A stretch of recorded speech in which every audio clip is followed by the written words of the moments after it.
સુરેન્દ્રનગરનો Dholidhaja dam 90% ભરાઈ જતા તંત્ર એલર્ટ. ધોળીધજા ડેમ ગમે ત્યારે ઓવરફ્લો થઈ શકે. નીચાણવાળા વિસ્તારોમાં લોકોને નદીના પટમાં ન જવા અપાઈ સૂચના. રતનપર, જોરાવરનગર, વઢવાણ, મેમકા, ભડિયાદ સહિતના ગામના લોકોને સતર્ક રહેવા સૂચના. રાજ્યમાં આગામી 4 દિવસ છૂટાછવાયા વરસાદની હવામાન વિભાગે કરી આગાહી. 21 અને 22 ઓગસ્ટના રોજ ભારે વરસાદની આગાહી. નવસારી, વલસાડ, દમણ અને દાદરાનગર હવેલીમાં ભારે વરસાદ સાથે યલો એલર્ટ જાહેર. દાહોદના નાની લછેલી ગામમાં શંકાસ્પદ કોલેરાના કેસો. ગઈકાલે 10 બાળકોને તાવ, ઝાડા, ઉલટી થતા દાખલ કરાયા. એક બાળકીનું શંકાસ્પદ મોત થતા આરોગ્ય વિભાગ એક્શનમાં. ખેડાના કપડવંજમાં પશુપાલકોએ શાળાની ગેટની બહાર જ પશુઓને બાંધી દેતા વિદ્યાર્થીઓ અટવાયા. વાલીઓએ પશુપાલકોને સમજાવતા પશુપાલકોએ કરી દાદાગીરી. સ્કૂલના ગેટ પાસે જ ઢોર બાંધતા બાળકોમાં ફેલાયો ભય. શાળાના 150 જેટલા બાળકોને બહાર બેસાડવાની પડી ફરજ. પોલીસે ગેટ બહાર બાંધેલી ગાયો છોડી પશુપાલકો સામે કાર્યવાહી હાથ ધરી. અરવલ્લી જિલ્લાના મોડાસા શહેરમાં નબળી ગુણવત્તાના ગરનાળાથી સ્થાનિકો પરેશાન. રહીશોએ તંત્રને જાણ કરતા અન્ન અને પુરવઠા મંત્રી ભીખુસિંહ પરમારે કર્યું સ્થળ નિરીક્ષણ. મંત્રી કેનાલ ખાતાના અધિકારીઓ અને નગરપાલિકાના ચૂંટાયેલા કોર્પોરેટરોને આપી સૂચના. બાંગ્લાદેશમાં હિન્દુઓ પર થઈ રહેલા અત્યાચારને લઈને ભરૂચની વિવિધ સોસાયટીઓમાં રેલી કાઢી વિરોધ. હિન્દુઓની સુરક્ષા માટે પગલાં ભરવામાં આવે તેવી માંગ સાથે કલેક્ટરને આપ્યું આવેદનપત્ર. સુરત એબીવીપીના વિદ્યાર્થી કાર્યકર્તાઓ દ્વારા વિરોધ પ્રદર્શન. જિલ્લા કલેક્ટરને આવેદનપત્ર આપી એલએલબીમાં એડમિશનની પ્રક્રિયા શરૂ કરવાની માંગ. 2.5 મહિનાથી એડમિશન પ્રક્રિયા અટકેલી. રાજ્યમાં સરકારી તથા અર્ધ સરકારી લો કોલેજની પ્રવેશ પ્રક્રિયા ત્વરિત ચાલુ કરવાની માંગ. અખિલ ભારતીય વિદ્યાર્થી પરિષદ છોટાઉદેપુર જિલ્લા કલેક્ટરને આપ્યું આવેદનપત્ર. રાજ્યની અર્ધ સરકારી લો કોલેજની દયનીય સ્થિતિ હોવાની રજૂઆત. પોરબંદર છાયાપાલિકામાં વિરોધ પ્રદર્શન. સફાઈ કામદારોના પગાર મુદ્દે સૂત્રોચ્ચાર. તહેવાર નજીક હોવાથી પગાર ચૂકવવા માંગ. કોન્ટ્રાક્ટ કર્મચારીઓનો 4 માસનો પગાર બાકી. દાહોદના ઝાલોદમાં હિન્દુ સમાજ સંગઠને યોજી રેલી. બાંગ્લાદેશમાં હિન્દુઓ પર થયેલા અત્યાચાર સામે વ્યક્ત કર્યો આક્રોશ. ભારતમાં રહેતા બાંગ્લાદેશીઓ સામે કાર્યવાહી કરવાની માંગ કરાઈ. રાજકોટના જેતપુરમાં ન્યૂઝ 18ના અહેવાલની અસર. રખડતા ઢોરના અહેવાલ બાદ પાલિકા તંત્ર સફાળું જાગ્યું. પાલિકા તંત્રએ રોડ ઉપર રખડતા અને માલિકીવાળા ઢોર પકડવાની કામગીરી કરી શરૂ. વડોદરાની સયાજી હોસ્પિટલમાં મહિલા તબીબોએ પોતાની સુરક્ષા વધારવા કરી માંગ. સિક્યુરિટી ગાર્ડની અછત સાથે સીસીટીવી કેમેરાના હાલ પણ બેહાલ. ન્યૂઝ 18 ગુજરાતીના રિયાલિટી ચેકમાં સયાજી હોસ્પિટલની સુરક્ષા વ્યવસ્થાની ખુલ્લી પોલ. વડોદરાની સયાજી હોસ્પિટલમાં ઓપીડી વિભાગમાં દર્દીઓની કતાર. દર્દીઓ સારવાર માટે કલાકો સુધી લાઇનમાં ઉભા રહેવા મજબૂર. ઇન્ટર્ન અને રેસિડેન્ટ તબીબના હડતાળને પગલે અનેક સર્જરી પણ અટકાઈ. દાહોદના ઝાલોદમાં ડોક્ટર એસોસિએશનનો વિરોધ. મામલતદાર કચેરીએ આવેદનપત્ર આપી રોષ ઠાલવ્યો. કોલકાતામાં બનેલી ઘટનાના આરોપીને કડક સજા આપવા રજૂઆત કરાઈ. ગોધરા મેડિકલ એસોસિએશને કલેક્ટરને આપ્યું આવેદનપત્ર. 1 દિવસીય હડતાળ કરી ઇમરજન્સી સેવા સિવાયની કામગીરીથી રહ્યા અડગા. કોલકાતા રેપ વિથ મર્ડર કેસના આરોપીઓને ફાંસીની સજા આપવાની માંગ કરાઈ. કોલકાતામાં મહિલા ડોક્ટર સાથે બનેલી ઘટનાના પડઘા વલસાડમાં પડ્યા. જિલ્લાના જુનિયર અને ખાનગી ડોક્ટરો હડતાળ પર. તબીબોએ કલેક્ટર કચેરી સુધી યોજી વિરોધ રેલી. મહીસાગર જિલ્લાના લુણાવાડામાં આઈએમએના તબીબો તેમજ આયુષ તબીબ હડતાળ ઉપર. લુણાવાડા શહેરના જવાહર બાગ ખાતે એકત્રિત થઈને કર્યો વિરોધ. જવાહર બાગ ખાતેથી યોજવામાં આવી રેલી. આણંદ જિલ્લામાં આજે આરોગ્ય સેવાઓ બંધ. જિલ્લાના તમામ તબીબો 1 દિવસની હડતાળમાં જોડાયા. જિલ્લાની તમામ હોસ્પિટલોમાં આજે ઓપીડી સેવાઓ બંધ. દ્વારકા જિલ્લામાં મેડિકલ એસોસિએશન દ્વારા 1 દિવસ હોસ્પિટલ બંધ રાખીને રેલી. 100 જેટલા ડોક્ટરોએ જિલ્લા કલેક્ટર સમક્ષ આપ્યું આવેદન.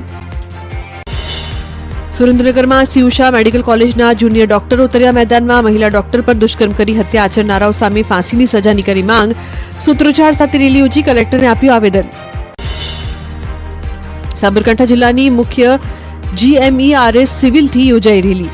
આરોપીઓને સખ્ત સજા થાય તેવી માંગની સાથે વિરોધ પ્રદર્શન. મહિલા ડોક્ટરોને યોગ્ય સુરક્ષા મળી રહે તે માટે કરી માંગ.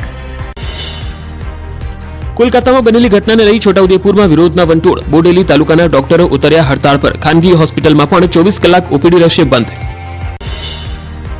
કોલકાતાની હચમચાવી દેનારી ઘટનાને લઈ આઈએમએ ડોક્ટરોએ બેનરો સાથે નોંધાવ્યો વિરોધ. ગોધરાના વયોવૃદ્ધ તબીબ ડોક્ટર તૈયબ શાહેરવાલા થયા ભાવુક. કલેક્ટર અને ધારાસભ્ય તેમજ મીડિયા સમક્ષ રજૂઆત કરતા વૃદ્ધ તબીબ ચોધાર આંસુએ રડી પડ્યા.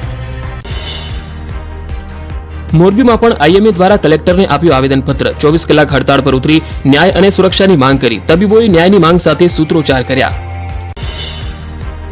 ભાવનગર મેડિકલ કોલેજના તમામ રેસિડેન્ટ અને ઇન્ટર્ન તબીબોએ કલેક્ટરને આવેદનપત્ર આપ્યું. તબીબોએ સરટી હોસ્પિટલ કેમ્પસ ખાતેથી કલેક્ટર કચેરી સુધીની રેલી યોજી ઘટનાનો વિરોધ કર્યો. તબીબોએ હાથમાં વિવિધ બેનર્સ અને સૂત્રોચ્ચાર સાથે રેલી યોજી. કલકત્તા કેસ મામલે રાજ્યસભા સાંસદ ડોક્ટર જસવંતસિંહ પરમારનું નિવેદન. આરોપીઓને ફાંસીની સજા આપવાની વાત કરી. પશ્ચિમ બંગાળમાં અવારનવાર આવી ઘટના બનતી હોવાનું પણ કહ્યું. ચંદીગઢ, તિરુવનંતપુરમ, મુંબઈ, બેંગલુરુ, આગ્રા સહિતના શહેરોમાં તબીબોની હડતાળ. વિવિધ હોસ્પિટલના તબીબોએ કોલકાતાની ઘટનાને લઈને વિરોધ નોંધાવ્યો. ન્યાય અને સુરક્ષાની માંગ સાથે ઇમરજન્સી સિવાયની તમામ સેવા બંધ રાખી. રાજધાની દિલ્હીમાં ઇન્ડિયન મેડિકલ એસોસિએશને નોંધાવ્યો વિરોધ. મહિલા તબીબની હત્યા અને દુષ્કર્મની ઘટનાને લઈને તબીબોએ ઠાલવ્યો રોષ. એમ્સ દિલ્હીએ રાષ્ટ્રવ્યાપી હડતાળની કરી જાહેરાત.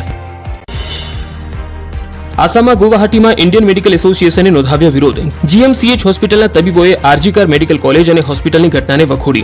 ઘટના સામે રાષ્ટ્રવ્યાપી હડતાળની જાહેરાત કરી. અમદાવાદમાં કચરો ભરવાની વાનમાં જોખમી સવારીનો વિડીયો વાયરલ. બે વાન ઉપર જોખમી રીતે બેસી યુવકોએ કર્યા સ્ટન્ટ. ઘોડાસર સ્મૃતિ મંદિર નજીકનો વિડીયો હોવાનું અનુમાન. ટ્રાફિક પોલીસની કામગીરી પર ઉઠ્યા સવાલ. અમિત પંચાલનું નિવેદન. કહ્યું, કાયદાને અનુસરવા છતાં હેરાનગતિ ભોગવવાનો વારો આવ્યો. અનેક મકાન ગેરકાયદે બની ગયા છે. તેમાં ચેરમેને વાંધો નથી ઉઠાવ્યો, પણ અમે કાયદાને અનુસરીએ છીએ, તેથી હેરાન થઈએ છીએ. અમિત પંચાલના આરોપ બાદ સોસાયટી ચેરમેન કલ્પેશ પટેલે આપ્યું નિવેદન. કહ્યું, અમિત પંચાલ જે વાત કરી રહ્યા છે એ યોગ્ય નથી. હાલ જે રોડ છે એ અન્ય કોમ્પ્લેક્સની જગ્યા છે. ઈશનપુરની લોટસ સ્કૂલને પંજાબ નેશનલ બેંકે કરી સીલ. લોન પેટેના 1.25 કરોડ રૂપિયા નહીં ભરતા બેંકે શાળાને કરી સીલ. લોટસ સ્કૂલને સીલ કરાતા વિદ્યાર્થીઓનો અભ્યાસ જોખમમાં મુકાયો. જૂનાગઢ શહેરમાં અસામાજિક પ્રવૃત્તિ કરનારાઓની ખેર નહીં. ગુનેગારોને પકડવા જૂનાગઢ પોલીસ દ્વારા હાથ ધરાયું કોમ્બિંગ. પોલીસે 143 ઈસમો સામે હાથ ધરી કાર્યવાહી. કેન્દ્રીય મંત્રી મનસુખ માંડવિયાએ રાજકોટના જેતપુરની લીધી મુલાકાત. ચેમ્બર ઓફ કોમર્સના વેપારીઓ અને જેતપુર ડાઇનિંગ એસોસિએશન સાથે યોજ્યો સંવાદ કાર્યક્રમ. ધારાસભ્ય, જિલ્લા પ્રમુખ સહિત ભાજપના આગેવાનો તેમજ કારખાનેદારો અને વેપારીઓ રહ્યા ઉપસ્થિત. પાલિકાની ચૂંટણીઓ મામલે કોંગ્રેસે લીધા મહત્વના નિર્ણય. કોંગ્રેસના મેન્ડેટ પર જ તમામ નગરપાલિકામાં ચૂંટણી લડાશે. સ્થાનિક કક્ષાએ સ્વતંત્ર ઉમેદવારના બદલે સિમ્બોલ પર જ ચૂંટણી લડવા સૂચના. સંગઠનના હિતમાં પ્રદેશ અધ્યક્ષે કરી જાહેરાત. નરેશ પટેલ અને જયેશ રાદડિયા વચ્ચે કથિત કોલ્ડ વોરને લઈ ઇફકોના ચેરમેન દિલીપ સંઘાણીનું નિવેદન. કહ્યું, બંને નેતા સમાજના અગ્રણી. બંને પોતાના સ્થાન પર સર્વોચ્ચ છે. બંને નેતાઓને હું વ્યક્તિગત રીતે સમજાવીશ. સુરેન્દ્રનગરના વઢવાણમાં કોંગ્રેસની ન્યાય યાત્રા યોજાઈ. કોંગ્રેસના દિગ્ગજ નેતા અને મધ્યપ્રદેશના પૂર્વ મુખ્યમંત્રી દિગ્વિજયસિંહ જોડાયા ન્યાય યાત્રામાં. દિગ્વિજયસિંહે કોલકાતા રેપકાંડ સહિત અનેક મુદ્દે ભાજપ સરકાર પર કર્યા પ્રહાર. કોંગ્રેસના ધારાસભ્ય જિગ્નેશ મેવાણીએ જમીન સહિતના પ્રશ્નો અંગે સુરેન્દ્રનગર જિલ્લા કલેક્ટરને કરી રજૂઆત. જમીન ટાંચણી, જમીન અને લેન્ડ ગ્રેબિંગ અંગેની અરજીઓ અંગે કલેક્ટર સાથે કરી ચર્ચા. અમદાવાદ કલેક્ટર કચેરીમાં મળી સંકલન સમિતિની બેઠક. અશાંત ધારો, સરકારી જમીન પરના દબાણના પ્રશ્નો અને સુવિધાના અભાવ સહિતના પ્રશ્નો ગુંજ્યા. દરિયાપુરના ધારાસભ્ય કૌશિક જૈને અશાંત ધારાના પ્રશ્નનો મુદ્દો ઉઠાવ્યો. બનાસડેરીની વાર્ષિક સાધારણ સભામાં પશુપાલકો માટે લેવાયો મહત્વનો નિર્ણય. પશુપાલકોને આ વર્ષે કિલો ફેટે 989 રૂપિયાનો અપાયો ભાવ. સાધારણ સભામાં ₹1973 કરોડ આપવાનો ઐતિહાસિક નિર્ણય. સૌરાષ્ટ્રના ધરોહર મેળા માટે ₹10 કરોડનો વીમો લેવાયો. પ્રથમ વખત એક્ટ ઓફ ગોડ સાથેનો વીમો લેવાયો. કુદરતી આફતોને આવરી લેવાઈ. 24 ઓગસ્ટથી 5 દિવસ સુધી યોજાશે મેળો. હિમાચલ પ્રદેશ અને છત્તીસગઢની જનકલ્યાણની ભાવના સાથે પદયાત્રા પ્રવાસે નીકળેલા 2 યુવકો પહોંચ્યા ગોધરા. બંને યુવકોએ ગોધરાની સાંદીપની વિદ્યા સંકુલમાં વિદ્યાર્થીઓ સાથે કર્યો સંવાદ. ગુજરાતના પૂર્વ સીએમ વિજય રૂપાણી દિલ્હીના પ્રવાસે નવી દિલ્હી ખાતે પ્રધાનમંત્રી નરેન્દ્ર મોદી સાથે કરી શુભેચ્છા મુલાકાત. એમસી કમિશનરની અધ્યક્ષતામાં સંકલન સમિતિની બેઠક. અમદાવાદ શહેરના એમપી અને એમએલએ સંકલન સમિતિની બેઠકમાં રહ્યા હાજર. ભાજપના ધારાસભ્ય અમિત શાહે ફોગિંગની કામગીરીને લઈને ઉઠાવ્યા સવાલ.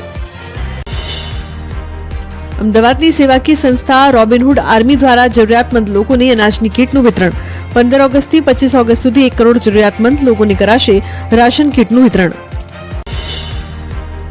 અમદાવાદ શહેરને મળશે વધુ એક ભેટ. આવતીકાલે કેન્દ્રીય ગૃહમંત્રી અમિત શાહ મકરબામાં નવનિર્મિત સ્વિમિંગ પુલ અને જિમ્નેશિયમ ખુલ્લું મૂકશે. સ્વિમિંગ પુલ અને જિમ્નેશિયમ આધુનિક સુવિધા સાથે સજ્જ. સાળંગપુર હનુમાનજી દાદાને ધરાવાયો ડ્રાયફ્રૂટનો ભવ્ય અન્નકૂટ. શ્રાવણના બીજા શનિવારે દાદાને દેશ વિદેશના અલગ અલગ ડ્રાયફ્રૂટ ધરાવાયા. ડ્રાયફ્રૂટના અન્નકૂટ સાથે દાદાના અલૌકિક દર્શન કરી ભક્તો પણ અભિભૂત થયા. અમદાવાદની શાળાઓમાં રક્ષાબંધનના પર્વની ઉજવણી. ભુયંગ દેવની સાધના વિનય સ્કૂલમાં ભગવદ્ ગીતાના 18 અધ્યાયની થીમ પર 140 ફૂટની રાખડી બનાવાઈ. 18 વર્ષથી શાળામાં અલગ અલગ થીમ પર બનાવાય છે રાખડી.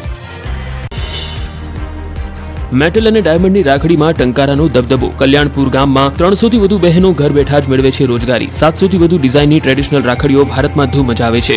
પંજાબથી પશ્ચિમ બંગાળ સહિતના રાજ્યોમાં છે આ રાખડીઓની ડિમાન્ડ. ટંકારાના કલ્યાણપુર ગામમાં 11 મહિના સુધી ચાલે છે રાખડી બનાવવાનું કામ. આ ઉદ્યોગથી મહિલાઓ માટે રોજગારીની એક નવી ક્રાંતિની થઈ શરૂઆત. કલ્યાણપુર ગામની મહિલાઓ રાખડી બનાવીને બની આત્મનિર્ભર. દેશની સુરક્ષા સાચવતા સરહદના સંત્રીઓને 1 લાખ રાખડીઓ દ્વારા ગુજરાતની આંગણવાડી બહેનોનું રક્ષા કવચ.